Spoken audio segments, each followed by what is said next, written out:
హైదరాబాద్ లో నిర్వహించిన మీడియా సమావేశంలో మంత్రి పొంగులేటి శ్రీనివాసరెడ్డి బీఆర్ఎస్ పార్టీపై తీవ్ర విమర్శలు చేశారు. నాదర్గుల్ భూ వివాదంపై స్పందిస్తూ గతంలో అధికారంలో ఉన్నప్పుడు అదే పార్టీ ఆ భూమిలో రోడ్లు వేసి నిర్మాణాలు చేపట్టిందని అన్నారు.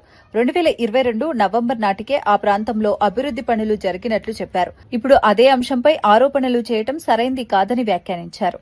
ఇది గూగుల్ మ్యాప్ 10-2-2021 ఇక్కడ అప్పటికి ఏమీ ఏర్పాటు చేయలే, ఏ రేకులు పెట్టలే, ఏ రోడ్లు వేయలే. అదే రకంగా 5-12-2021 ఈ గూగుల్ మ్యాప్ లో ఆ కలర్ తో కొన్ని ప్రాంతాల్లో దీంట్లో మొదలు పెట్టాడు రేకులు కట్టడం, రోడ్లు వేయటం. 5-12-2021 ఇప్పుడు నేను చూపించే ప్రతిదీ మీకు గూగుల్లో కనిపిస్తది. ఇది నేనేం మ్యానిపులేట్ చేసేది కాదు, నా ప్రభుత్వము నాకు తయారు చేసి ఇచ్చింది కాదు. 5-1-2022 ఇదిగోండి 90% ఆ కలర్ తో ఉండి రోడ్లు ఫార్మేషన్ చేసింది 17-11-2022. ఇది ఫుల్ ప్లెడ్జ్ లో మీ టైంలో షీట్లు పెట్టి దానికి ఎన్నర సైడ్ లో పూర్తిగా రోడ్లు వేసింది మీ ప్రభుత్వంలో కాదా?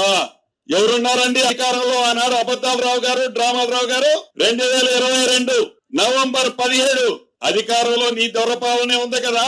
ప్రతి మ్యాప్ లో ఈ 373 ఎకరాల 22 కుంటలకి నీ దొరల పాలనలోనే పూర్తిగా రేకులు పెట్టించింది మీరు.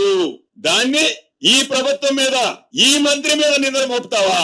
ఎవరేసారు రేకులు? రిజిస్ట్రేషన్ ఎవరి టైంలో జరిగింది? ముటేషన్ ఎవరి టైంలో జరిగింది?